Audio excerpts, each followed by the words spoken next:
ஒரு குட்டி கதை பார்க்கலாங்க. கோடீஸ்வரரின் குடிசை. ஒரு ஊரில் ஒரு கோடீஸ்வரர் இருந்தாருங்க. தர்மம் செய்கிறதா இருந்தால் அவர் ரொம்பவே யோசிப்பாருங்க. மனசே வராது அவருக்கு. பணம் அந்த அளவுக்கு நிறைய இருந்தது. ஆனால் கொடுக்குற மனசு அப்படின்னு பார்த்திங்கன்னா அவருக்கு அந்த அளவுக்கு இல்லைங்க அப்படின்னு தான் சொல்லணும். அவர் பார்த்திங்கன்னா திடீர்னு காலமாயிடுறாருங்க.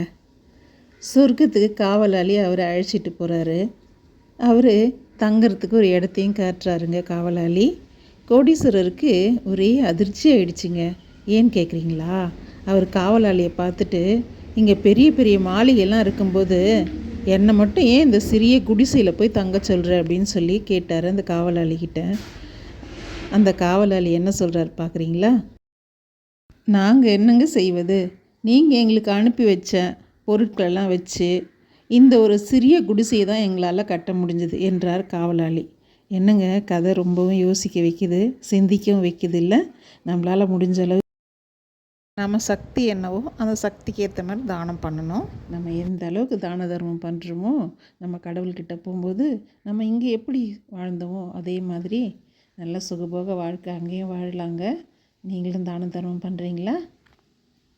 இந்த கதை உங்களுக்கு பிடிச்சிருக்கும் அப்படின்னு நினைக்கிறேன். பிடிச்சி